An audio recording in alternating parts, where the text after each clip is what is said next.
tiasa nyongkeun waktu sakda. Mangga bade aya naon teh? Ieu aya tugas bahasa Sunda. Mangga teh. Saha namina Neng? Abdi Nadia.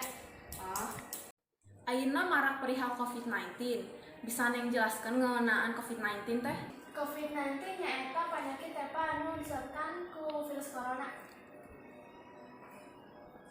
Kumaha urang nyingkan penyakit eta?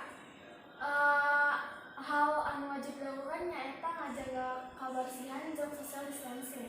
Naon eta social distancing Neng? Social distancing nyaeta ngajagi jarak sareng batur. Naon kagiatan Neng salama social distancing ieu? Ngalakukan pagawean di rumah jeung ngerjakeun PR. Naha kedah ngalakukan social distancing Neng? Social distancing teh penting pikeun mutus rantai penyakit. Akhirna naon wae hal nu tiasa urang lakukeun pikeun ngajaga kabersihan. Wasuh panangan sing bersih ngagunakan bahan kimia atanapi nu bisa ngabasmi penyakit. Atur nuhun Neng tos nyuhunkeun waktuna. Nuhun sawios teh.